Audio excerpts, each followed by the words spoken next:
대한민국 하늘을 지키는 자랑스러운 주력 전투기 F-15K를 아시나요?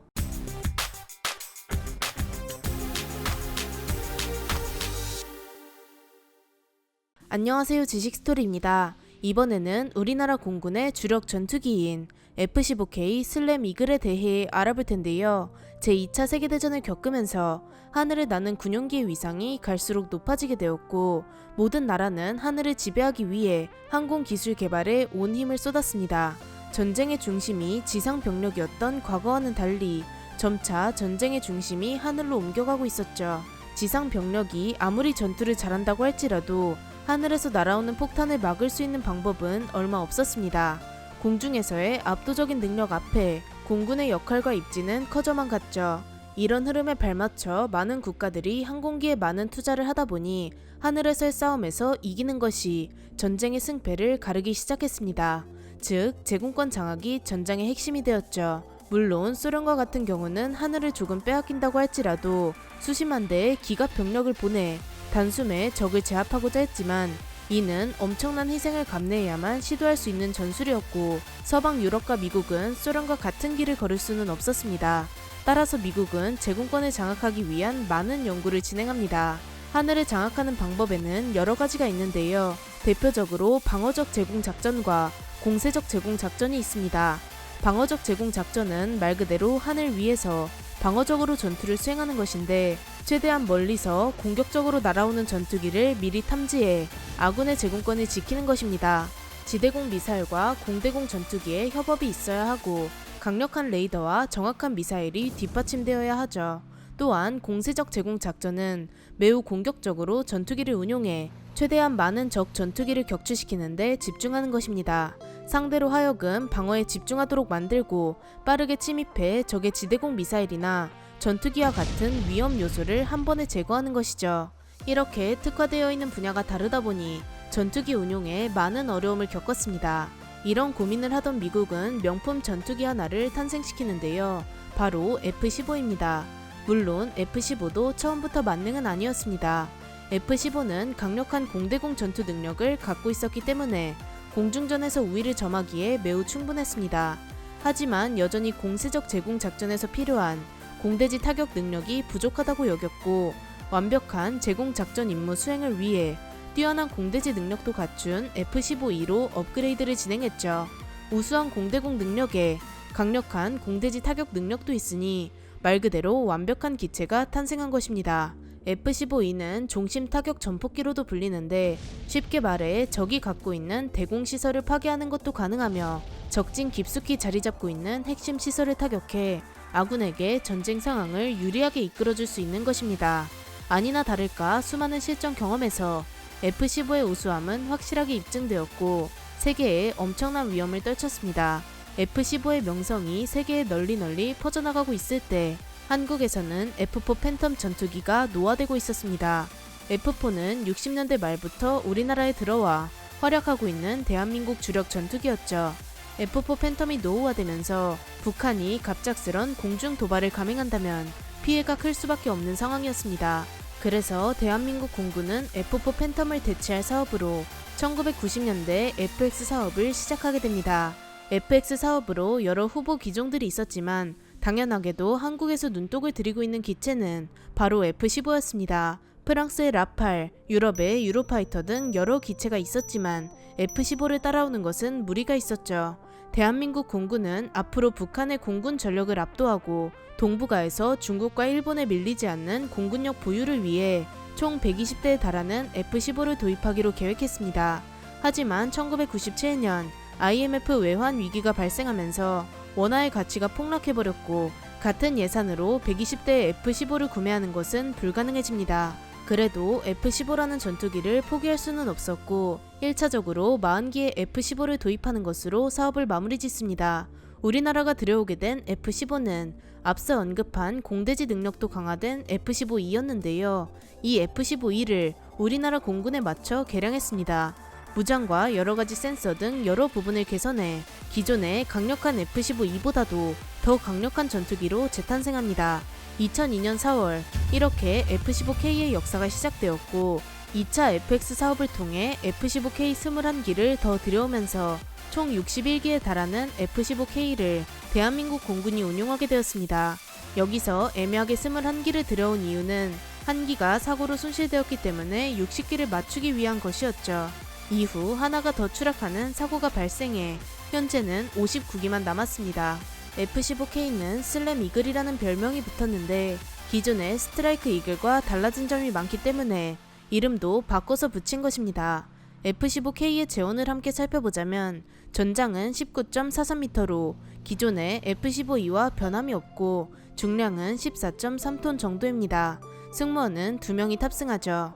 최고 속도는 마하 2.5로 상당히 빠르고 항속 거리는 5,700km로 매우 우수한 편입니다. 이론적인 최대 작전 반경은 1,800km에 달하지만 실질적으로 수월한 작전이 가능한 거리는 1,270km 정도입니다. 무장으로는 20mm 기관포 한 문을 장착하고 있으며 19개의 하드포인트에 10.5톤에 달하는 폭탄을 장착합니다. F-15K는 F-15E를 기반으로 만들어졌기 때문에 아무리 F-15K만의 특징이 있다고 한들 기본적으로 F-15E의 성격이 매우 강합니다. F-15에 대한 자세한 내용은 우측 상단의 링크를 통해 시청 가능합니다. 그래도 F-15E와 구분되는 F-15K 나름의 특징과 장점이 있는데요. 가장 큰 특징은 바로 엔진입니다. 기존의 F-15E의 엔진이 약간 더 강력해져 더 많은 무장량을 실을 수 있도록 도왔고 가속 비행이 더 수월해졌습니다. 이로 인해 F-15K는 총 10.5톤에 달하는 폭장량을 보여주는데 이는 폭격기라고 불릴 정도의 양입니다. 유로파이터도 극한으로 끌어올렸을 때 겨우 9톤을 무장할 수 있고 이보다 더 뛰어난 라팔조차도 9.5톤에 불과했죠. F-15K는 최대한 무장을 우겨넣게 되면 무려 13톤에 달하는 양을 실을 수 있다는 말이 나오기도 합니다. 엄청나게 유명한 대형 폭격기인 B-52의 폭장량이 27톤인데 과적한 F-15K 2대로 B-52의 효과를 낼 수 있는 것이죠. 또한 제2차 세계대전에서 활약한 B-29의 폭장량이 9톤에 불과한 것을 비교해본다면 정말 엄청난 수준의 폭장량인 것을 알 수 있습니다. F-15K는 폭장량도 엄청난 만큼 정말 많은 종류의 무장을 장착할 수 있는데요.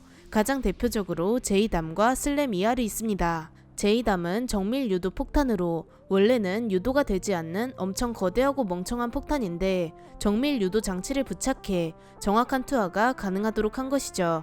겨우 10m의 오차도 없이 폭탄을 투하할 수 있습니다. 제이담 하나만 제대로 맞는다면 건물 하나는 그냥 폭삭 주저앉게 만들어버릴 수 있는 정도입니다. 또한 슬램 ER이라고 불리는 미사일은 사정거리가 무려 280km에 달하는 공대지 미사일로 정확도가 엄청난 미사일입니다. 280km나 떨어져 있는 나무를 명중시킬 수 있는 정도인데요. 청주 공항에서 이렇게 평양을 바로 타격할 수 있는데 현재 북한은 이런 미사일을 제대로 요격할 수 있는 능력이 없습니다. 속수무책으로 당할 수밖에 없는 것이죠. 한 발에 무려 18억 원이나 하는 고가의 미사일이지만 정밀 타격으로 적의 중요 시설을 타격할 수 있다는 것을 본다면 충분히 그만한 가치가 있는 미사일입니다. 이렇게 매우 정밀한 타격을 할 수 있는 이유는 미사일이 좋기 때문이기도 하지만 F-15K의 타이거 I라는 시스템 덕분인데요.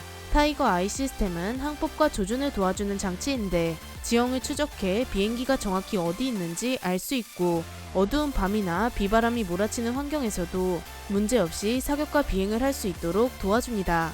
F-15K는 공격력만 뛰어난 것이 아닙니다. 탐지력도 매우 우수한데요. F-15K에 장착된 레이더인 AN/APG-63은 14개의 공중 목표물을 동시에 탐지할 수 있고 이 중 6개의 목표물을 추적해 타격할 수 있습니다. 물론 F-20이나 F-35 등에 장착되는 레이더보단 좋지 못하지만 그 둘을 제외하면 최고 수준의 레이더를 장착한 것이죠. 게다가 지상 이동 목표물도 정확히 추적이 가능하기 때문에 북한의 이동식 미사일 포대를 정확히 타격할 수 있습니다. F-15K는 기동성도 매우 우수한데 다부진 설계와 유연한 기체 덕분에 무려 중력의 9배에 달하는 가속도를 견디게 설계되었습니다. 물론 이 정도나 되는 가속도로 운행할 수 있는 조종사가 없겠지만 말이죠. 이런 기동성과 타격 능력, 탐지 능력을 기반으로 북한 깊숙이 침투해 중요 시설을 타격하기에 충분하며 한반도의 제공권 장악 임무에 최적화된 기체라고 볼 수 있습니다. 그런데 이게 끝이 아닙니다. 북한을 벌벌 떨게 만드는 비장의 무기도 있습니다. 위에 제이담이나 슬램-2R과 같은 지상 공격 미사일로 북한의 주요 시설들을 파괴하는 데는 충분하지만 적 지휘부가 숨어있는 벙커 등을 타격하는 것은 무리가 있습니다. 이때 숨어있는 수뇌부를 타격할 만한 적절한 무기가 있는 것이죠. F-15K에 장착할 수 있는 벙커버스터는 30m 지하에 있는 벙커까지 타격이 가능하고 강화 콘크리트는 무려 6m나 뚫을 수 있습니다. 물론 더 깊숙하고 견고한 벙커로 숨으면 어쩔 수 없지만 웬만한 방어시설은 충분히 무력화시킬 수 있는 위력입니다. 이런 수많은 F-15K의 장점으로 인해 우리나라는 북한과의 제공권 싸움에서 확실한 우위를 점할 수 있죠.